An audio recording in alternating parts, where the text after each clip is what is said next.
Look, am I making this video because I just sold this shoe? Yes. What's good everyone on YouTube? It's me again, back with another video. And today we're actually taking a trip down memory lane all the way back to 2017 because today we are looking at a Nike Off-White collaboration, one of the originals.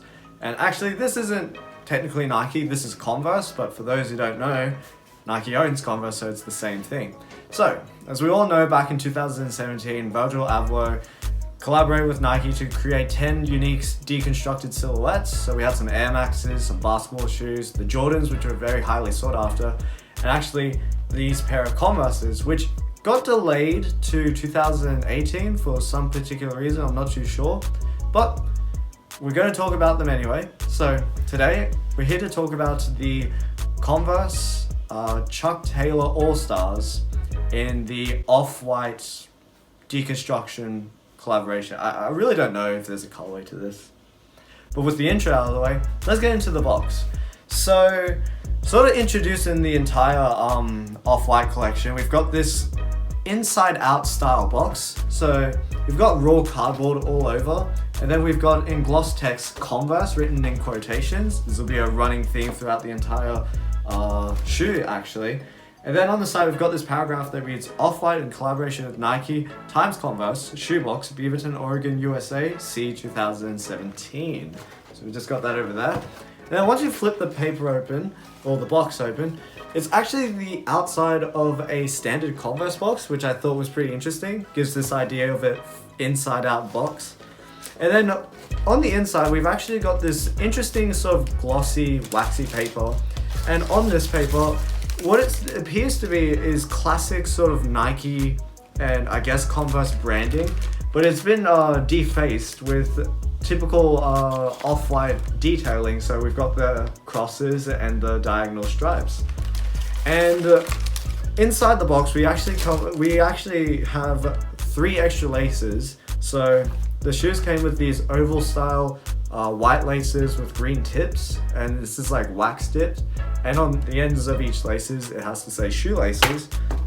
And then we've got these like fabric, almost cotton flat laces with shoelaces written at the tip as well. And then we've got oval black laces with shoelaces written at the tip and orange wax on the aglets.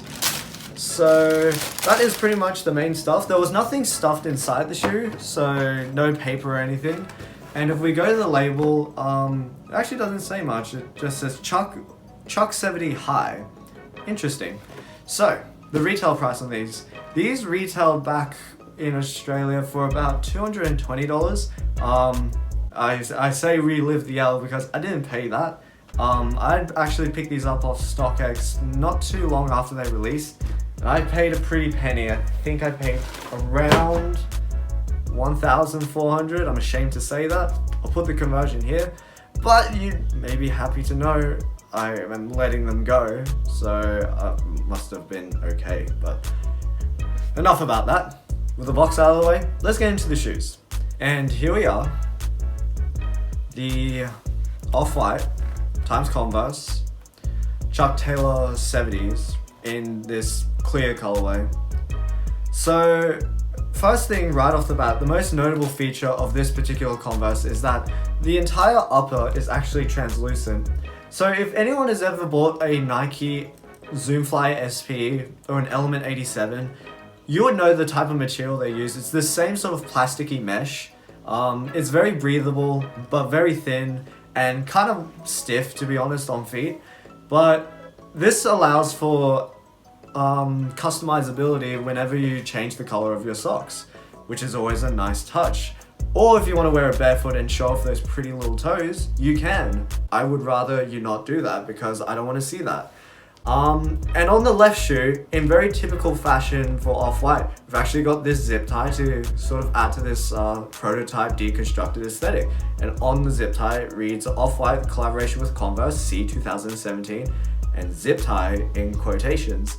And going off the quotations thing, a lot of the design elements has been called out using quotations. So we've actually got vulcanized in quotations to sort of indicate that this midsole and outsole is vulcanized rubber. And then weirdly, we've actually got on the left shoe, it says right. And then on the right shoe it says left. I'm sure this is to subvert expectations or some sort. I really don't know. And then another feature that was changed slightly is the Converse branding is placed upside down on the heel. And then if we move on to the inside, we've actually got the classic sort of Converse patch with a little orange tab stuck onto it to give it more of a prototype aesthetic. And the paragraph underneath reads, Off-White for Converse, Chuck Taylor All-Stars. It was interesting, it says All-Stars here, but it's marked as a Chuck 70. Malden, Massachusetts, USA, C 1917. And this is supposed to reference the original home base and the release date of the original Converse, which is crazy to think that this shoe is literally over 100 years old.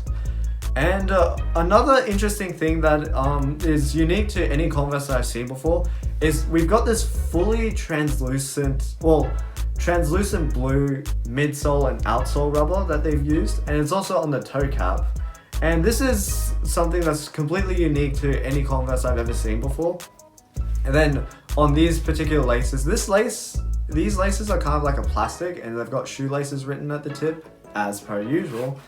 And that is pretty much the main things about this Off-White Converse. The translucent upper is pretty much the selling point, and the translucent midsole of allowing for full customizability.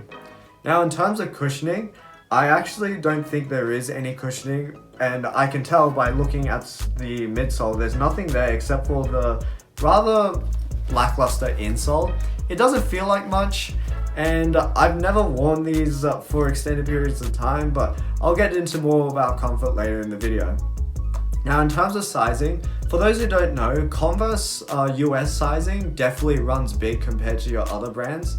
So I actually picked these up in a US 8.5, and I'm a true to size 9.5, and these fit me perfectly.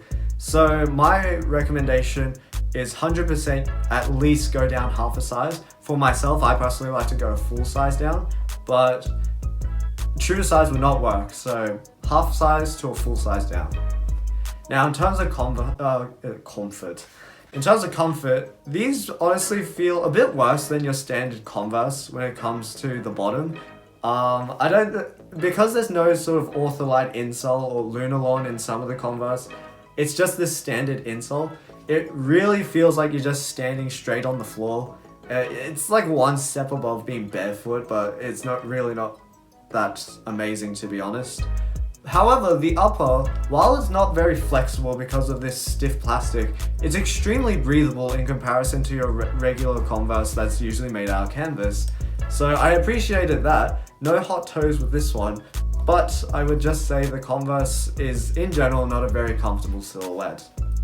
However, no one's wearing these for comfort, let's be honest. And this is the part of the video where I get into my opinions on this shoe. And I'm not gonna lie, when I first saw this shoe, I was completely in love with it. And for the retail price of $220, if I had actually got it for $220, I would say I probably would have worn these to the ground by this point. However, I took the L and paid the resale for this. And looking through the lens of someone who's paid over $1,000 of this shoe, I honestly just can't justify it, in my opinion. No sneaker really is worth $1,000, let's be honest. But it's still a cool concept. The translucent upper is really nice, and the fact that if you've got really funky sock game, this is the shoe for you. But overall, I would just say, like, for the price points that they're going for, especially these days, this really, like, you could spend your money on better things, in my opinion. But this doesn't take away the fact that this shoe is truly unique. A fully see-through Converse I don't think has been seen before or since. So I appreciated that about this shoe. But I'll be saying goodbye to these tomorrow, so it won't matter in the end.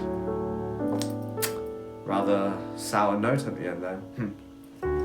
And with that, we've come to the end of another video. Now, I would love to hear your thoughts about this Converse Chuck 70.